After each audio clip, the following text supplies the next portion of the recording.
ông như lâu cái gì đó mà tiếng cái xuân tối nó xuân liệt chuyên nói vậy thì thú về ồ tôi là kêu tóc tạ dạ phá này nhiệt độ nhiều ạ đúng là tụm lệ phá là muốn đâu cắt sao có nhau chuồn lầm ô khai chú hay trần thiềm đấy nào đây trên tông nô 1 2 3 lệ ông tè trong ông tè bàn khá vâm thầy hay con cái của to to sai chân rồi kia mà chặt lỗ thất còn cái kiểu hay bị sao hay phải sao nó mì Pitaran naman cà phê competition là có chuộc tao mắt cần gì do xì xì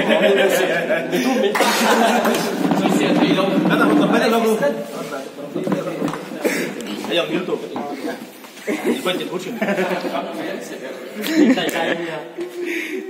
lại in trên em in trên đầu chuốn 1 2 3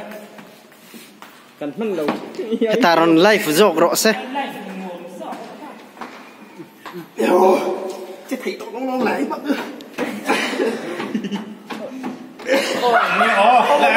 tha dầu grand finale so mà lại rock cái hai anh em so mà lẽ một so mùa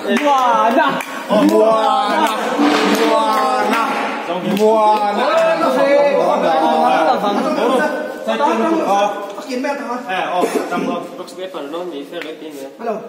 tao đến ổn thì sao sẽ đi ta liền của tụi mình nên tụi đây đâu rồi không